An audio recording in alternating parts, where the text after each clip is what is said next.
yên mạng thảo nó với bùi nhi xin chàng ở trả linh quân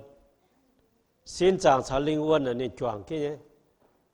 tổng chế đảng bướng cái xiên thiêu chỗ nó miền con đóว่าquân hay tình lai phải quân tòng phải đối với nhiên thì cháu là bữa màng kinh sâu bữa màng kinh sâu là nó nếm sẽ hàng này nhá bây giờ xin sao bây giờ quân là nên chọn cái nhé nhá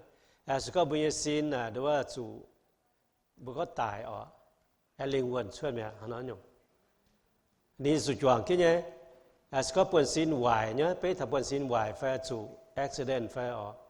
ฮะน้องเปิดสินไหวนะลิงวนอันนี้ช่วยมันถึงหายเยี่ยมเนี่ยอันนี้จวงที่เนี่ยที่เนี่ยลิ้วจันถ้าจะจวงที่เนี่ยที่ช่วยแต่ว่าตรงบุกงกล้วยเสยไฟจนเสยไฟตายเจ้าว่านะขนาดบัวเสียนทิวเมียนะบัวโหฮิตุนายอันปัจจุบันบัวเสียนทิวนะบัวก็บัวเบลิงวันมาโชว์ติงลายจูดูว่าจูวันนะไฟเจียนน่ะเบลิงวันน่ะไม่ให้ติงลายเนี่ยเยี่ยมจะบัวชาวจะบัวเนี่ยสก็เบลิงวันติงลายนะบัวปนซีเนี่ยตายแล้วเนี่ยปัจจุบันบัวมากินโซยาวบัวบัวหิวบุหิตุทนายเสบุญแต่เจ้าไหนห้องเนาะอีจ่าจะโหอีจานบุกว้าเหี้ยวบุเสียนทิวงตายบุตุโหบุตุจวดบุตุยาวหรือว่าบุหิตุกองบุญีสินจางจะไปลิงวนนี่จวงที่ยังอยู่ของฐานะเปลี่ยนเสียงหางที่ยังน้ำหานะสดใสด้วยมาเจียบทานเนี่ยมาเล่าจะหรือว่าบัวโหเตมังกาดูนี่บัวน้อให้เจ้าbuổi bữa xin chàng cháu buổi cho bây giờ linh quân yếm nó yếm kinh sâu nó từ nhất thêm một thai ta phải chàng ta bây yếm này hăng nó con hộ lìn xin chàng như cha thành tu nhung pa bà hộ lìn ca lồng thiên hùng về nhung mà làm lồng và thành tu nái sể cho gà hiên của sể kinh sâu con tôi mình nhá bữa hộ lìn xin chàng sẽ exerciseบุกองดูว่าชดชาไฟสองชาบุปผลสินน่ะมาชาเนี่ยสก็บุปผลสินมาชานะบุญหัดตรงไฟบุตรตายเนี่ยปุ่นสินก็บุปผลสินน่ะมาชาเนี่ยดงหายเห็นไฟบุญหิวประมาสมาชาเนี่ยบุตรจะได้หัดจางเกียนเนี่ยขณะจะกินโซสก็โลโฮลินสินจางยิ่งชาอันนี้บมาเสียจุนบัวหลักคู่มิงเนี่ยบัวหลักคู่มิงนะเจียบัวหลายตัวบัวกันไหนปลาไม่เห็นหายไฟเนาะจุนป้าบัวหางน้อยเนี่ยป้าบัวสุดเดียวทิวจีนายในกิ่งเสือก็โฮเลนสินจางชาเทงตู้หยุ่งป้าเนาะโฮลินการลงทินหงเทงตู้อีหยุ่งใช่นายเสชาวเตี้ยเสอันนั้นบุญบางเท่านั้นอีท่าบุญบางเท่านั้นอีหยุ่งลินโหลินสินจางเสยชาเทงตุหยุ่งป้าแต่บุญบางกันนะหยุ่งป้าเนี่ยหยุ่งกันได้เนี่ย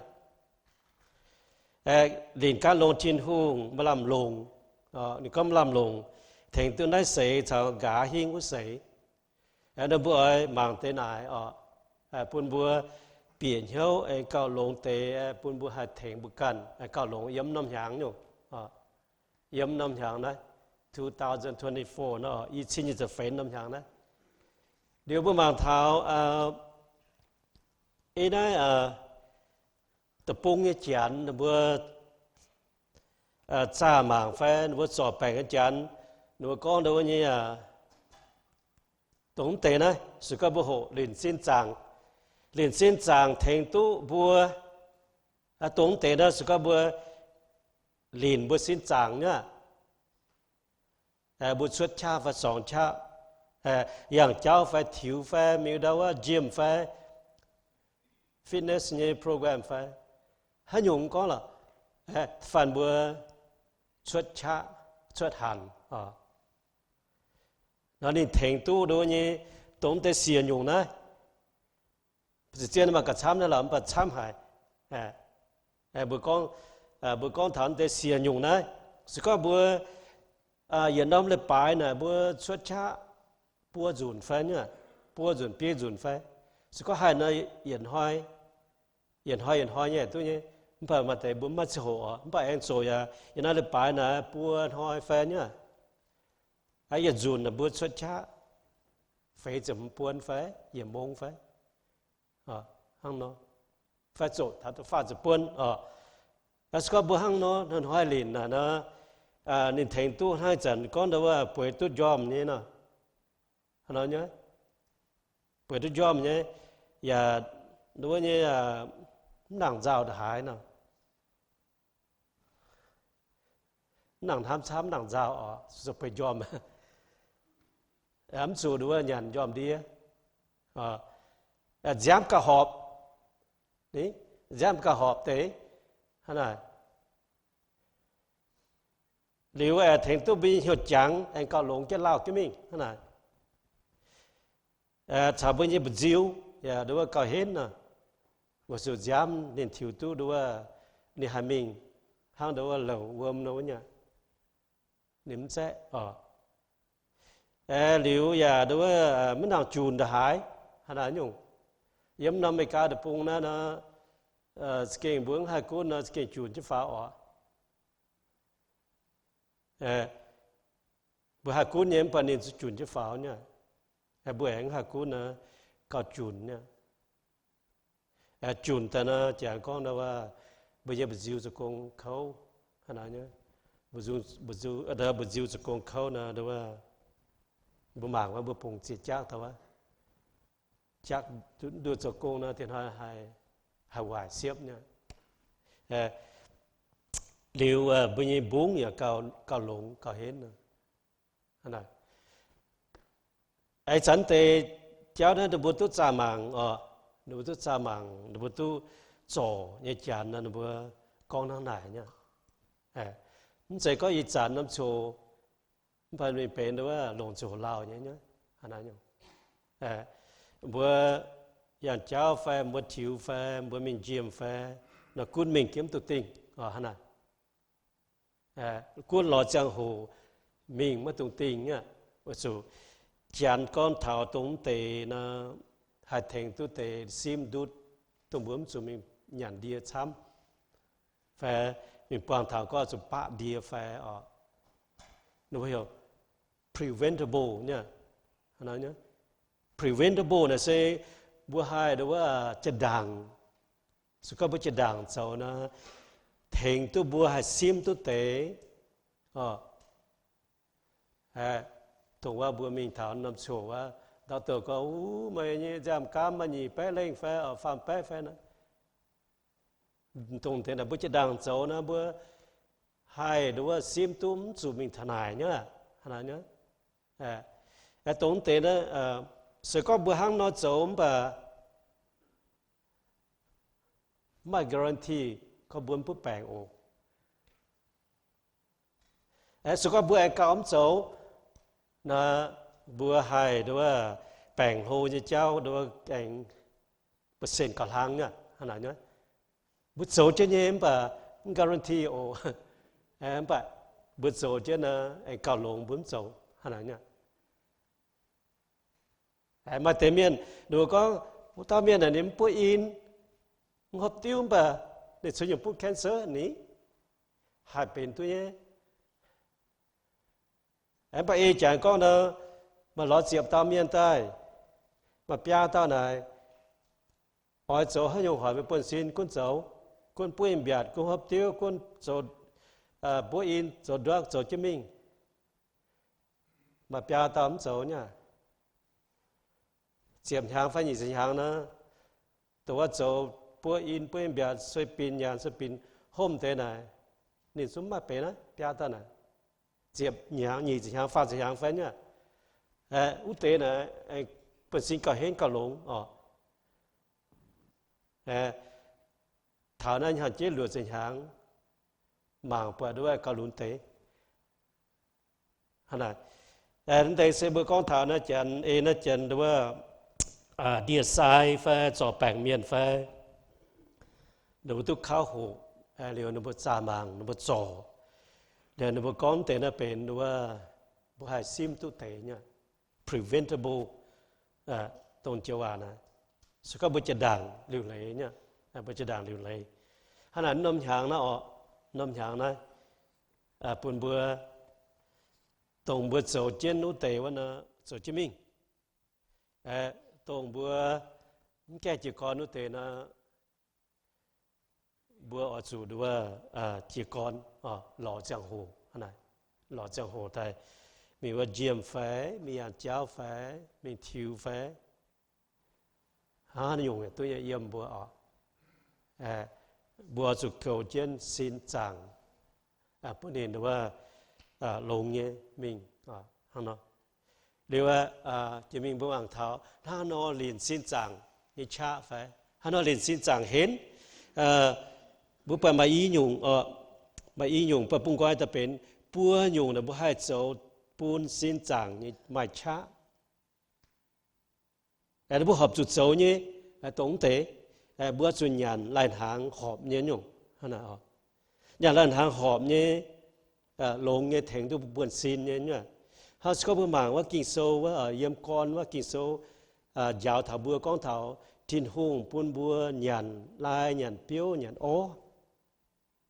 สก็บัวโตกิ่งโซเยี่ยมว่าทินเตโตแฝตัว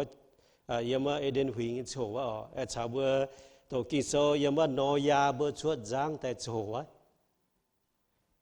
บัวโตว่านอยาบัวชวดจางโฉนำบัวปวดเท้าด้วยทินหุ่งก็บัวนอยาส่วนอีปุ่มไม่หยันทางแสดงอีบัวปุ่มบัวหยันเมียหยันเปี้ยวเนาะอะไรเนี่ยสก็บุตรนายนะบุปผานายบัดที่รุ่งก็เห็นตัวหยันย้ำนะเสียฮะบุตรนายญี่ปุ่นบัวหยันเมียหยันลายเมียหยันเปี้ยวหยันตัวอันส่วนนี้ตุ้มปั่นตัวหยันย้ำว่าสุดย้ำนะเป็นแมงเนี่ยอะไรเนี่ยกิ่งโซก็บัวหยันตู้เนี่ยฟันหลงเนี่ยหอบเนี่ยที่นู่นปุ่นบัวหยันว่าจะปุ่นสิ้นเฉียมจู่เนี่ยฮะนะปุ่นสิ้นเฉียมจู่เนี่ยสก็บัวปลาด้วยด้วยเนี่ยมันหยันช่วงนะเซฟว่าบุญเมียก็ปลามันหยันช่วงนะบัวปุ่นสิ้นจะหายปุ่นแปลงไงเนี่ยฮะนะว่าสุดทิ้งหงหรือว่าใจบัวปุ่นสิ้นตัวไหนนี่ใจไล่หางแต่เว้ยบัวปุ่นสิ้นไม่ช้าจางเกมิงเนี่ยฮะนะปะทิ้งหงนิ่งอ่อยปุ่นบัวหยันจิจ่าแฟนเนี่ยฮะนะเดี๋ยวตรงเตะปัวหยุ่งนี่ก็เตะหยุ่งหยันหลงเนี่ยไล่หางสก็บัวมิงหมอแฟมิงพวกดีไซน์นะดูไม่ลิสมันเตะไล่ทางนี่ตัวบัวอย่าหิวหรอตัวให้อยู่เนี่ยก้าวหลงก็ถึงด้วยปวนซินนะอย่างหลงไล่ทางป่วยอสุป่วยยอมหลงขนาดตีอยู่บัวจะป่วยยอมขาวอย่างเงี้ยสก็ยิ่งเหมือนตัวป่วยยอมนะที่เหมือนมันจะป่วยยอมก้าวหลงขนาดเหมือนให้ปุ่มไม่การจะนะปัวเหมือนเปี้ยเหมือนอย่างนั้นเลยไปนะป่วยยอมเป็นนะป่วยปวนซินนะนี่การยุ่งอันเนี้ยอะไรเนี้ยเบือนห้ามในเจ้านี่กันอยู่งะเขาจะบุกก้อนเดี๋ยวว่าหาปุ่นดินเนี่ยเขาไม่เห็นเอาเลยป่ายมันต้องยอมเนี่ยถ้าไหนจะก็สุดไปยอมลงในบุเชียมสุดฮิตขวนเนี่ยถ้าไหนจะโกงเขาแฝเปลี่ยนชุดเหยียดห้อยหางหน่อยเดี๋ยวเชียมสุดฮิตขวนนี่ที่หัวปูนแต่ถ้าไหนใช่ปูนเบื่อเปลี่ยนเขาก็ดูว่าบัวสุดลงจะโหปูบัวฮิตขวนเนี่ยยอมกาวเทเนี่ยให้ยินอยู่แต่ก็บัวมันป่วยยอมอย่าเหมือนนะบัวเนื้อเชียน่ะมาเตะเก่งแต่ว่ากำเสียเนี่ยเจด่างยี่ยมแคลิฟอร์เนียส่วนป่วยยอมจะก็เท่าเดิมๆมาเนี่ยเปียเดียยอมมิงแต่ว่าพอด่างมาแล้วรถช่วงน่ะยี่เบรกรถน่ะจะเจ้าด่างมาเนี่ยผู้ด่างน่ะมาอยู่น่ะน่ายอมเนี่ยน่ะโดนน้ำโชว์น่ะจะก็จะทับเปียถ้าได้ไหมว่าเปียเดียฟรีเวย์วะยอมเนี่ยต้องน้ำโชว์ bảo đảng mày nắm rốt thoát đi ông đảng này bể rốt là chỉ ông đảng má dùng nhá ní mà chỉ ta chánว่ามันจะเป็นว่าเบรกรถไฟรถเพียนว่าเบี้ยนตายมาออกนี่อาสุยอมbà bữa hồ nhiều lúc na nên lệ giáo con sẽ có bữa hành trình nhụy chung na hai bữa nhiều lúc nàng già na can xuất mình đôi hít tăng quần phé ở hà nội can xuất mình hít tăng quần phé giáo tăng bên chính phé cô chung na bữaจะ hít này phé nàng cô na mình tu phé mình bằng sự sám sĩ ở hà nội sẽ có bữaจะ bữa yom lồng nhé hà nội bữa yom lồng bà ta miền ở mà tế miền đóว่าbữa yomปีน้ำปีนั้นโชยเหมือนข่าวยังไงมาเตะจุดไปถ่ายเหียนน้อม average เหียนน้อมเสียน้อเหียนน้อมอัศมัยปุ่นบัวปุ่นซีนจะตาดูว่าคุยเยี่ยมเนี่ยขนาดตรงบัวสู่ดูว่าหิวตู้ตรงแต่เจ้าน่ะเจียนเนี่ยที่หงปุ่นแต่หวยบัวปุ่นซีนไม่ช้าขนาดแต่ฟาร์มยุงจุดชดช้า exercise ถ้าจะบุตรข้ากินเซลนะลีนบุสินจางฮะนายลีนบุสินจางแล้ววันนี้ปุ่นินให้หลงตัวเล่าเนี่ยยุงแต่ไม่ยันยุงแล้ววันนี้ปุ่นบางถามว่าบนนิ้วเชียว่าบนตะตานิ้วเชียนิ้วรถหรือว่าบัวหมาตัวเสียงรถตั้มป่าสุยเย็นโยเนี่ยโอเคสุก้อนนำรถน่ะมาเหลียวเย็นโยนะมาเนี่ยก็ตัดด่าเราทำแต่ด่าเราน้องเครื่องเจ้าน่ะนี่เสียเนี่ยโยกายนี่เสียน่ะเครื่องเจ้าว่าจังฮันอาจารย์ก็บางทีเสียงเชียป่าจะเย็นโยเนี่ยบุปผาสินนั่นแต่ห้างโน้บุกูจิมิงเล่าจิมิงน่ะนั่นเป็นอะไรสิ่งที่เราอย่างนั้นแต่พวกนั้นมาเตะให้เย็นว่าทำอยู่อย่างนั้นบุปผาสินเนี่ยมาเตะให้มาเตะนึกว่าให้เนี่ยอะไรเนี่ยนึกว่าให้เย็นให้จ่อให้ทิ้วหยุ่งป้าหยุ่งป้านึกว่าให้เนี่ยมันให้จะหยุ่งป้าให้เนี่ยมันจะทิ้งห้องปุ่นเนี่ยโชว์มันปุ่นจิตตายแต่ขณะมันจะ exercise tốn tay bùa nhung nhận lộn nhé lại tháng buổi dòm cáo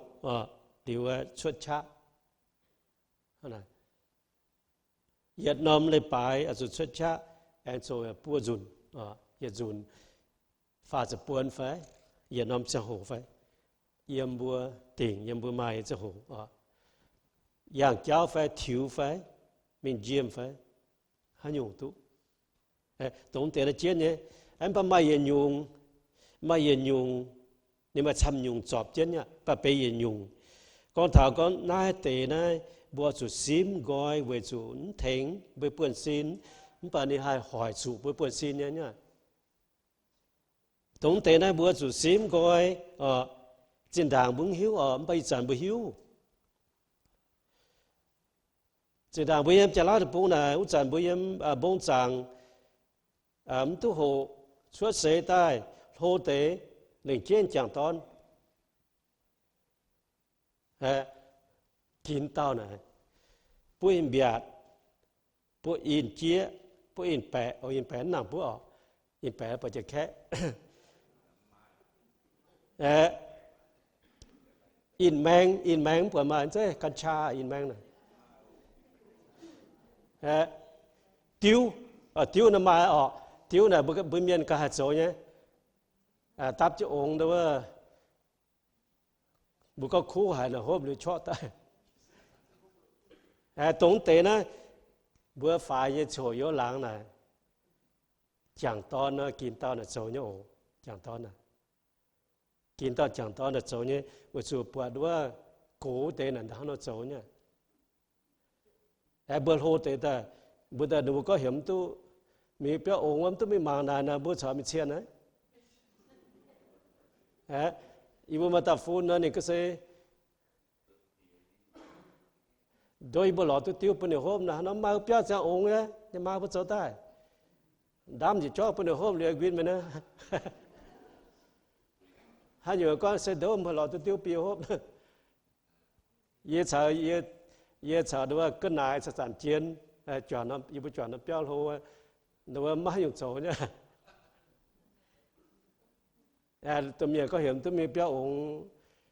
นายมุฟช่วยตัวเมียได้คนมีได้เมื่อโอ้เนี่ยติ้วเนี่ยทำแต่คูแต่ให้แต่บุดามแต่เสียนี่อินเดียนว่าก็ไม่ปูนปัวตัวเมียนปูนปัวอ๋อแบบโป้งนู้นน่ะยาวเนี่ยนี่ให้แต่มีจอตะปัวเรียตรงเตในกองเท้าจินด่างนะบุยมบงสั่งอ๋อบวมตัวโหปะบุตรสวดเยี่ยมว่าต้มเมียนแฟโหแต่ว่าเรียนจางตอนเรียนเจนจางตอนน่ะกินต้มเมียนน่ะโจเนี้ยเนี่ยอะไรเนี้ยเสียตอนน่ะก็จะหอมปวดดูปุ้ยเบียดอ๋ออีบัวหลังมีปวดดูเตาเสียตอนปุ้ยเบียดเขาใจจังสุก็ปุ้ยเบียดตอนนั้นเนี่ยปุ้ยอินเนี่ยอันนี้ครบติ้วอยู่ก็ทำน่ะหนุ่มโจเสียตอนน่ะเหลือจั่วเสียงหางแฟเป็ดเสียงหางบุมังกายน่ะหลังน่ะจางตอนน้ำมาตรงแต่จางตอนน้ำมาเสียตอนสมัยเช้าเนี่ยอะไรบุตรฐานะจะปรุงเบื่อโหนะบุมังน่ะจะดักตัวจ่ามังอดีตสายโนจ่ามังเนี่ยเจียนแต่เนี่ยอะไรเนี่ยหรือว่าจ่ามังเท้ามันแต่เจ้านะสุก็บุยเจ้าเนี่ยเมียนช้ำเจ้าเมียนฝ่าไฟเสียงหางนะ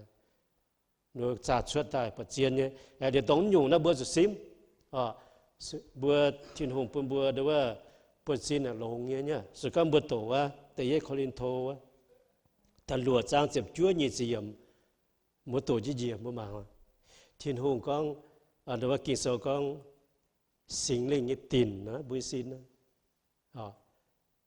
sinh linh chẳng bữa yếm bữa cô nhuaบุตรที่ยินทายินเสียวก็เยซูหมายบัวน่ะจ่ายให้นะเยซูหมายบัวน่ะจ่ายให้ว่าสุเยซูลงในย้ำหมายบัวชัวบัวน้ำจงเหเนี่ยปุ่นบัวสุดเจียเท่าก็บัวน่ะจีตุเยซูลงในย้ำหมายบัวจนตายทินหงปุ่นบัวปุ่นซีนลงเงี้ยนะบัวสุดเสาบุญปุ่นนะสกังบุตรยินเจียมก้อนเท้าเยซูหมายทินหุงหมายบุตรจ่ายให้บัวสุหลงบุญเยซินไทยทินหุงสกังบุตรควายน่ะบุตรปล่อยหันนักก็สกังบุตรสินวายบุตรสินวายบุตรสินมาบุตรสินมาชานะบัวน่ะให้ไทยทินหุงเนี่ยบุตรสินน่ะสุหลงไง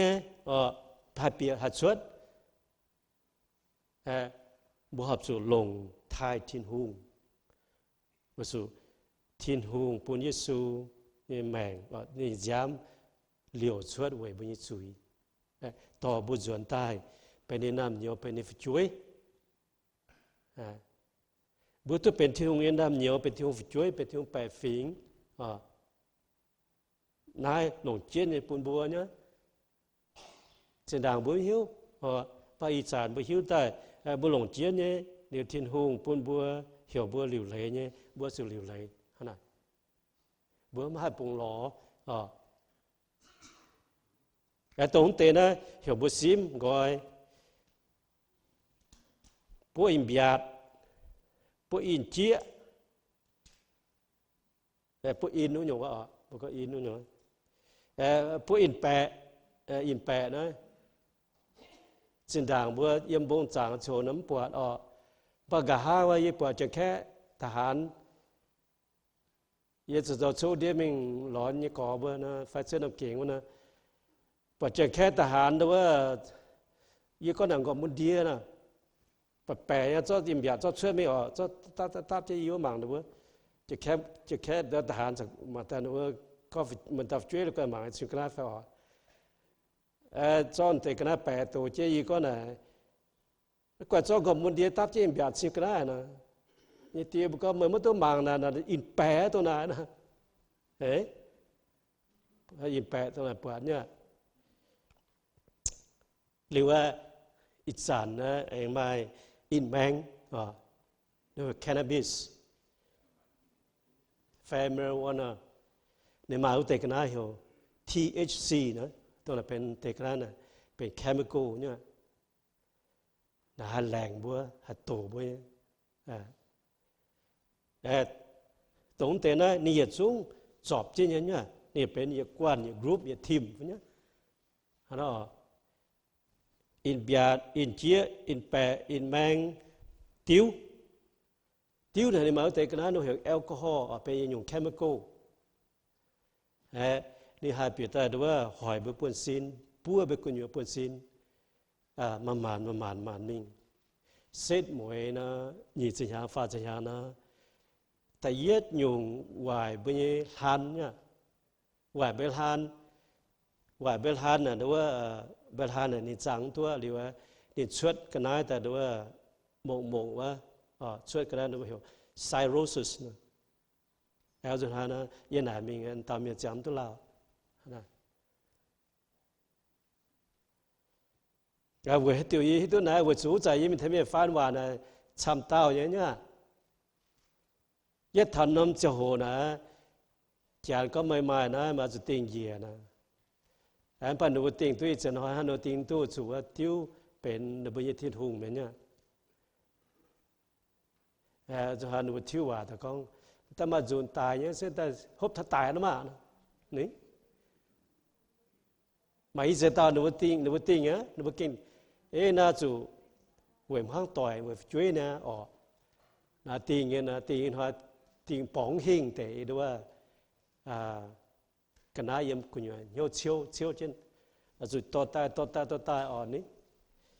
จูฮันหนูติ้วว่าแต่ก็ช่วยปีละแต่มาจูแล้วสุดตายเนี่ยเส้นหยันโฮบเส้นแต่หยันถ้าตายปะกินหนังลายหางไฟหรือว่าปุ่นบัวแก่ปวงเตะเจ้าจะเมียนปุ่นบัวโหหิวดังปุ่นบัวโหหิวดังหรือว่าตรงเตะนะดูว่านี่ยำน่ากินโซ่อย่าเปิดไม้ช้ำเนี่ยไปยินหอยยำหล่อแต่ก้อนเถาเตะเจ้าอย่าน่าตะปุงนบัวโหหิวเนี่ยบุก็เดียไซไฟดักเตอร์ไฟนบุตรโซนยุงโกนบุโหหิวนบุตรจ่อนบุกองเหี่ยวบัวซิมกอยตรงเตะเจ้านั่นนะก่าวถึงตัวบัวปวนซินก่าวเห็นก่าววางเสียงก่าวมีตัวเล่าขนาดนี้สุขบัวเก่าตัวหลงเนี่ยบัวเก่าตัวหลงเนี่ยป่ะบัวจะหัดปวงแคนเซอร์เนี่ยแฟนตัวแปลงหาหอยเนี่ยบัวแอมปุงรอเก่าเก่านะเก่าปวงอันเนี้ยอันนั้นเนี่ย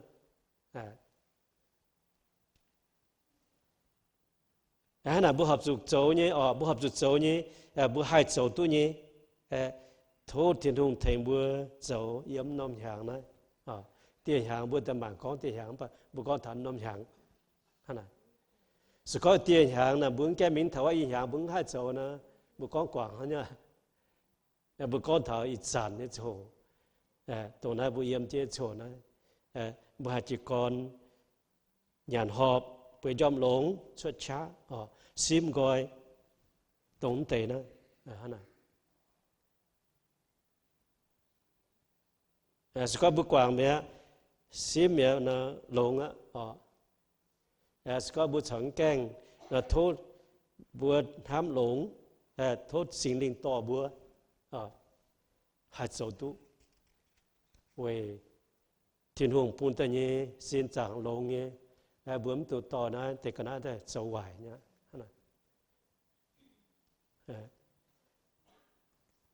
โอเคจะมีบุ๋มบางเท้าลินเท้าว่าการลงทิ้งห่วงเงี้ยเจ้าฮานอลินการลงทิ้งห่วงเนี่ยมาเสียยุงบุ๋ก้อนเสียเนี่ยจุนเตนะก็เป็นอย่างก้อนเฉียมไปไอ้ก้อนจุนหลีดการลงทิ้งหุ่งแทงตัวน้อยเสยชาวกาหิงก็เสยนะฮะนะอีจานชาวกาหิงฮะนะก้อนเท้าตรงเตนะบุให้โจเนี่ยฮะนะยุงเสียยุงตรงเตบุให้โจตัวเนี่ย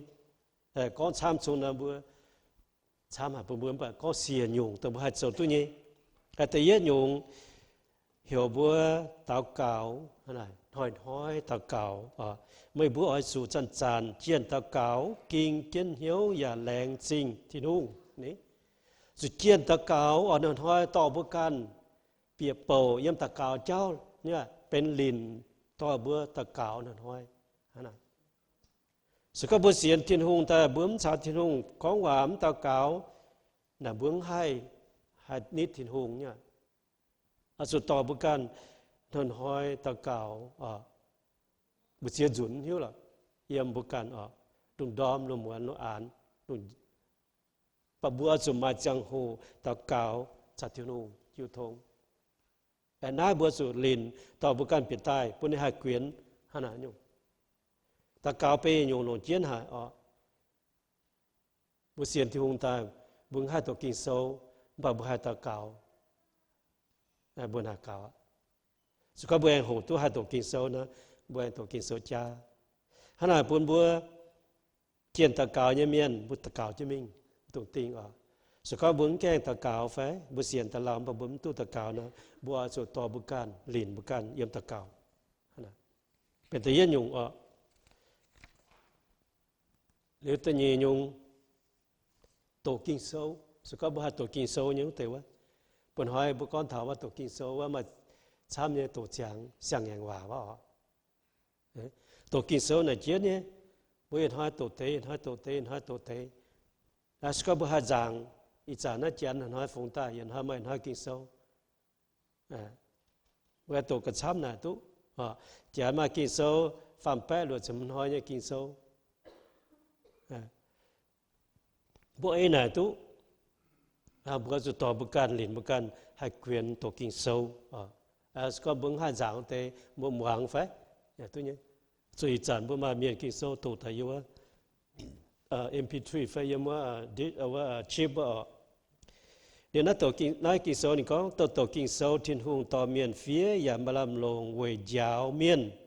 เวยกองเหมเมียนเวยจ่อเมียนโซตองเนี่ยตองเวยยาวเมียนโซหอมเนี่ยเจ้าแล้วบุตัวกินโซนะเรียกว่าบุกินโซจ่อบุญยแมงเนี่ยบุษบุญยแมงนั้นตุนยุนมาช้ามาตองช้ำเนี่ยจุดจ่อหรือว่าบุตัวกินโซหรือว่าบุกินโซเนี่ยว่าสอบบัวแต่ปุ่นบัวให้ก้อยให้ทิ้วขนาดปุ่นบัวการเปลี่ยนเหี้ยวเท้าปุ่นกินโซ่ต่อบัวเจ้าบัวตรงไหนแต่บัวการให้จีก่อนทิ้วบัวสุบัวปลาเมียนนี่นะปลาเมียนเหี้ยวน่ะมาเตะน่ะเหี้ยวแง่งเนี่ยเมียนก้อมหวังเนี่ยเมียนก้อนน่ะบัวหาเมียนเหมบัวยี่หิวเนี่ยหรอมันจะก้อนไหนนี่บัวโตกินโซนะบัวเปิดกินโซทิ้งหงนี่ว่าในการต่อบัวเนี่ยนะต่อบัวจีก่อนบุกันเปลี่ยนเหี้ยวบัวช่องลงบุกันเปลี่ยนเหี้ยวเนี่ยบุกันยุนบัวกินโซจ่อบัวนะหอมาออมจุนนะบัวกิตูเมียนแฟเยซูเมียนนะบัวหอบสู่ดูว่าปูนทิ้งนี่ว่ายาวบัวนะขวินบัวยาวบัวมาใส่กองเหมบัวเนี่ยมาใส่กองเหมบัวหัวให้ติวกองเหมบัวบุษบัวเยี่ยมเพียนมิงสุขบัวหาที่วันนี้ว่ากองเหมก้าวลงเจียบัวสุกไว้เหี้ยวนะสุกไว้เหี้ยวปุ่นที่ว่าปุ่นที่ว่าจ่อบัวตัวไหนแต่ปุ่นบัวให้ยางหอบปุ่นบัวให้ยางหอบเยี่ยมตุกกาหอบโลวะนะไอ้เยี่ยมนะตัวกินโซนะนี่กองอันนั้นแต่ยุทธามีนก่าวทำตุกอยเวยวัดเตเทสโลนิกาเมียนเวจูนินบัวจอมเหี้ยวเมืองโตหอยจากิงโซมังเปาโลนี่ว่าต่อยไฟไม่ต่อยนี่ใส่ก็บัวโตกิงโซนะบัวห้ามแต่อีฟิงจานเนาะมาแต่เทเลสนก็จานเมียนบัวโตกิงโซบัวหายฟินแซงเปาโลบัวจุนโตนึกว่ากับหิวนึกว่าหิวตู้ต่อยแฝงต่อยนี่บัวเสียนทุ่งเนี่ยเมียน่ะบัวโตกินโซนะเมียจุนโตน่ะบัวกับหมอนที่หิวเนี่ยฮะน่ะปุ่นช้าเนี่ยปามกินเนี่ยมาชมแมงเนี่ยเมียน mà thế nào bữa phía sau ta có hòa ta đó hạt đũa bữa nhá sự có bữa tổ kinh sâu bữa kinh sâu to bữa liều bữa hay mà thông minh hay mong thiếu chiến phải trả phải tỏi kinh sâu phải tỏi sự có bữa tổ mà miệng có mai miệng có hòa khung hoáng có hòa khoáng hạt đũa miệng nhá phải phim hay này bữa sự tao bữa can biết tổ kinh sâu thành hỏi ở tập farm bữa chủ tao bữa như xem phim bìa bầu uốn nhé hay là tiêu điang chẳng như nó kinh sâu nữa ni cũng phải nhiễm nhé mang tiền hoa qua chẳng phiếu tại hai lồng tự chủ đấy thôi ỏi xiên lồng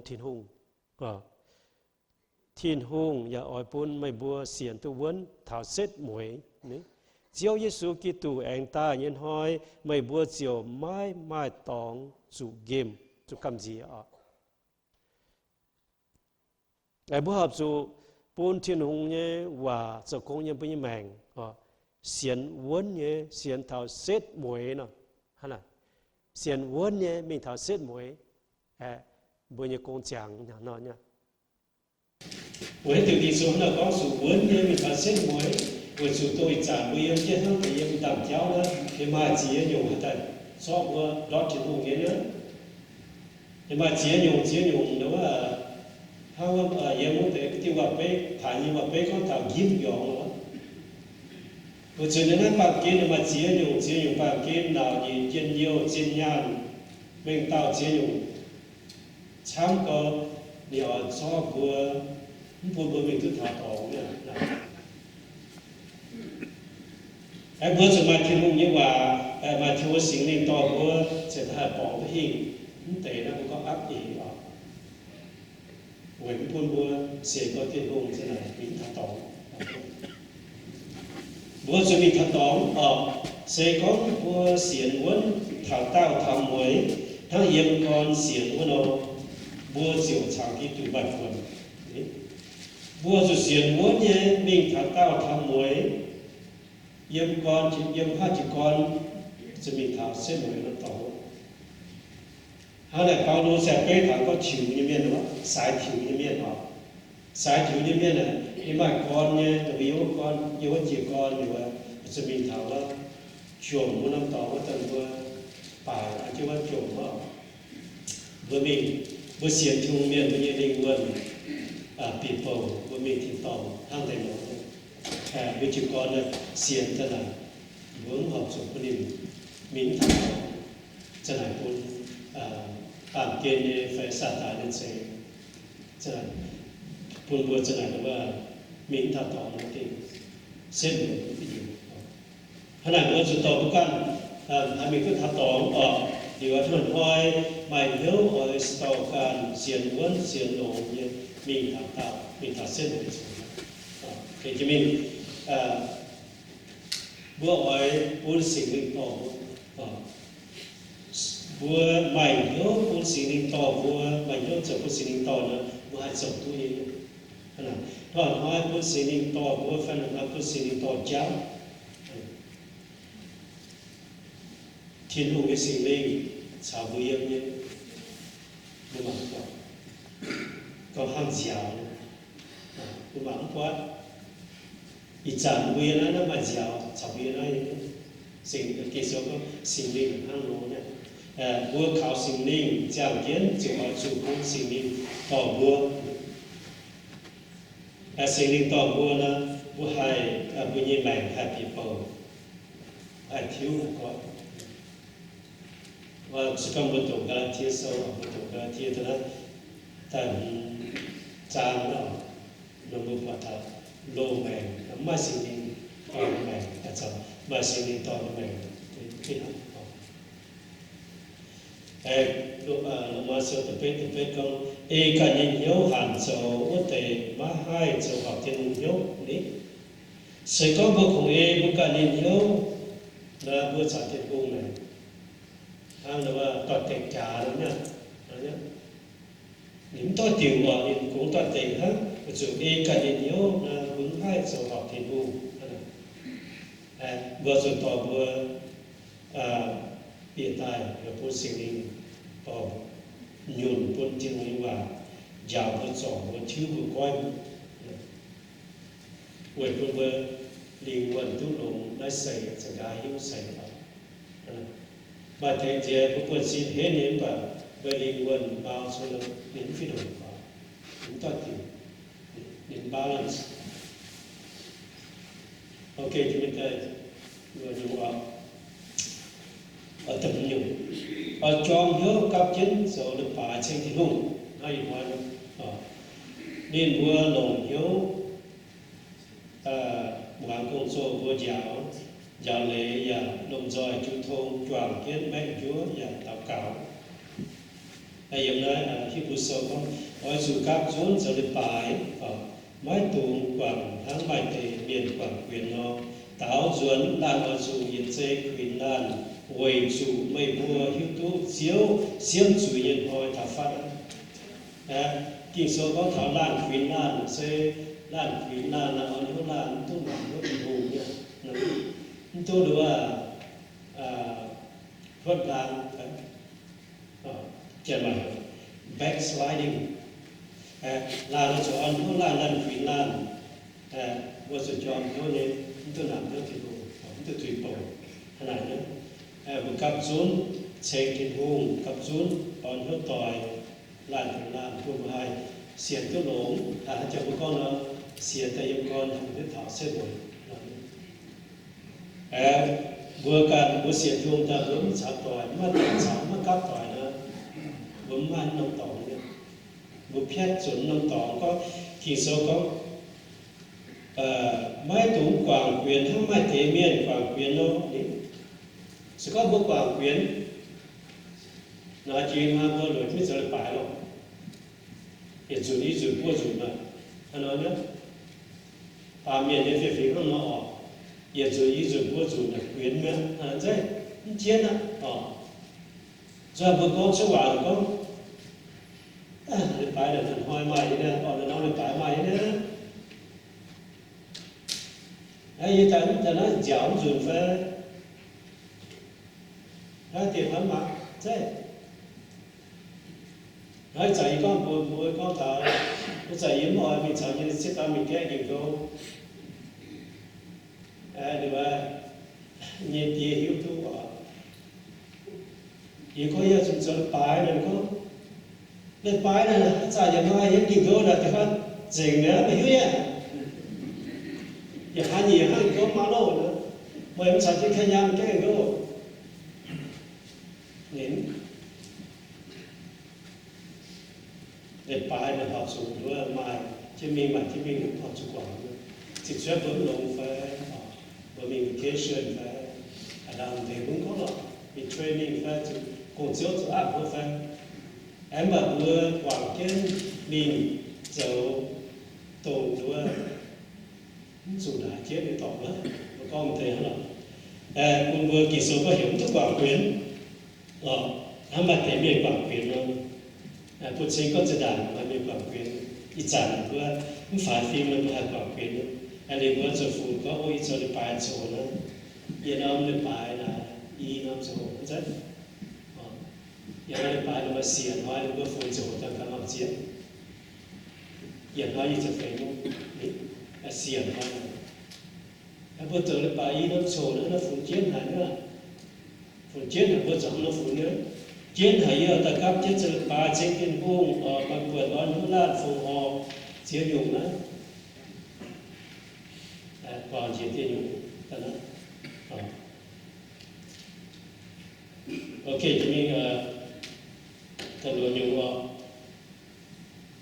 nó chọn cái chỗ phụ sĩ phụ sự miền phụ sự Japan có phụ sự miền phụ sự Tây Âu và vừa có thằng phụ sự cha nó sẽ phụ sự Tây Âu nữa và có phụ sự miền phụ sự Tây Âu nó cũng mang qua đi thế ha miền nó cũng mang qua đi tôi chiếm dụng như vậy anh thấy tỏi nữa cũng mang qua đi có bữa phụ sự Tây Âu mà có cái là mà thế là đến thế kỷ mọi thế nên là anh là muốn hai phụ sự Tây Âu nhé bữa chủ phản hai thế nhé thì vậy ấy nó hiện thì sao có trình nhị bữa có miền bữa nhé em trình sẽ chịu kỹ tụ can buôn qua trình nhị có miền và thiếu nhiều trình nhị buôn tất cả lồng phụ sự thì buôn trình nhị là mà sao có yếm diệt cả cái số yếm lấy yếm cái số con thảo bao lô con thảo ye choáng yếm bao lô phụ và thiên hùng cần buôn hô tài choáng yếm choáng yếm mũ tao cháu phụ mũ tao sẽ nó lồng chiến ye sẽ thiên hùng quay chủ thiên hùng buôn hô tài choáng mũ tao cháu phụ mũ tao y tao trong phiền háng ye thiên hùng hỏi y có miền dầu như cổ xin cô dầu như cô quân trình nhìn đấy mà thế miền sẽ đảo yên là có tô chụp bàn đồ giang đó u tao cầu ngoài tao cầu luôn cả đi thì cô phải tao cầu mà cần dậy phải giang yêu cao tao tao bao lô chỉ tao con chưa có bao lô chạy ye phải trả cản tao chú chịu bầu bây giờ mà tao làm tao phụ quân mà tao siêu vào sẽ người làเป็นที่รู้เนี่ยรู้กันรู้จริงนี่อะไรนะเดี๋ยวว่าจุดที่เราต้องว่าฝึกสูที่รู้เนี่ยเมียนจุดเป็นที่รู้เนี่ยโกเมียนไปที่รู้เปล่าว่าให้เจ้าเนี่ยหลงเนี่ยบุญที่รู้ตัวยิสูทุกจีบอย่างหลักทุกเชิงไทยไว้บุญเจ้าเนี่ยหลงในสิ่งขณะมาต่อใจมาต่อไปว่าsự có bữa biển nhau sự có bữa biển nhau nữa mai tôi chẳng bao lâu sự biển thể hiện nhau thôi tôi thấy bữa Hà Lan Hà Lan nó bữa chùa kiến cháu Giêsu như trọng chánh miền một con suất mình mùa miền đó thì mùa chỗ êm sẽ tin hùng như bữa tao chạy bữa tai bữa chào kỹ tù Giêsu cho mình giảng về yếm sẽ giảng cho phú sĩ đồng thiên hùng cho đảng điều này giảng và vừa cho những phú sĩ được cái điểm có Giêsu bùa đi bùa về bùa ở chủ mình có nồng đi chuẩn phú phiền bùa mảng miền Giêsu như và phun thảo bùa xiên như miền sẽ có nữa phiền sang phải pastor phải miền cổ phải bỏ bùa miền Giêsu như và buôn thảo bùa hiện xuống xiên như miền thì bùa sự bị thế này cho trong sẽ bùa cắt tao nữa bùa xiên chung tại bùa miền có thảo Giêsu nhiều em Giêsu hiện lắm là bùa sản triển hiện nhiều bùa sự bùa cháu cái chỗ để họ đồng bùa hiếu như bùa sự than bùa cắt tao mà thế hai mình cô mà thế cũng mình cô bữa đầu hai bữa trước chủ bữa thảo thiêu miền Nam thiêu liền thiêu nhiều em thiêu mai cũng em tàu thiêu mai tìm chú ý tàu hàng năm bữa bài bữa chủ bữa về hiếu để xếp người có hai tao người yên quảng thì em giáo một tỏi tía mà chuối phải đình tỷ bữa tao quảng nhiệt cấu chiều tu nhiệt tay cấu và tu nhiệt như này hay là vấn thường là như giàu hệ con vượt giàu thường cố cháu rồi con chuẩn ba con vừa mặn con tỏi và chuối và chia nhiều và chia xin như vậy và xem người này điểm như sau con hay tao xía tu quả thì vùng chúng phun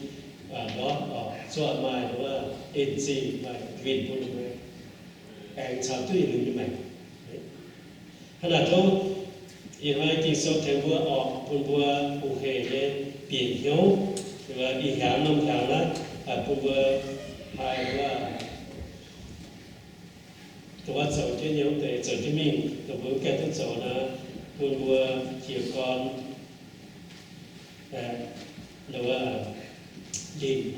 liền về sinh sản hết điều là vừa rồi nhận họp nhé vừa dọn uống nhé rồi exercise điều là sim gọi tổ ai hỏi chủ của quân xin vài phải vũ thế đó cái chẳng có tổng thể là tiền thảo của con nhà vô của cháu nhà thảo vô của cháu và tổng thể là hai tại của quân xin hai hỏi chủ của quân xin vài nhất trên vùng con vì xin là Giêsu lồng để giá mãi ta Giêsu sáng lồng để giá mãi ta là vừa số lồng thay thiên vụ tổng với hết mà mày mà chắc hết để chỗ đó vừa thổ điện ca lồng thiên vụ vừa hoàn hồi tỏ một cả tạ cáo đều tỏ vừa tổng thị sâu có vững hai vững hoáng để quân vừa xiên lồng nhẹ vốn nhẹ yếm con ta xếp mỗi quân vốn đó thì xiên qua thiên hùng sẽ làm đó những cái điều là cà phê mà hay dùng được tập cà phê này quân sinh linh tỏ vừa nếu vừa các chiến trở lại bài cho nhau những sinh hay họ người ta cảm xúc tiền chọn kiến mà hay dùng cô mà cho cái thiên hùng quân số hay dùng cô hay dùng cô liều lò trà vừa cần đào thảo thì dùng những áp thì có điện thì có chuyện ấy vừa tôi hiểu ta vừa chụp cầu lồng xiên lồng vừa chụp tham thảo cả tàu ok là tôi sẽ phụ bỏ của tất cả điều chẳng chỗ tăng phí nó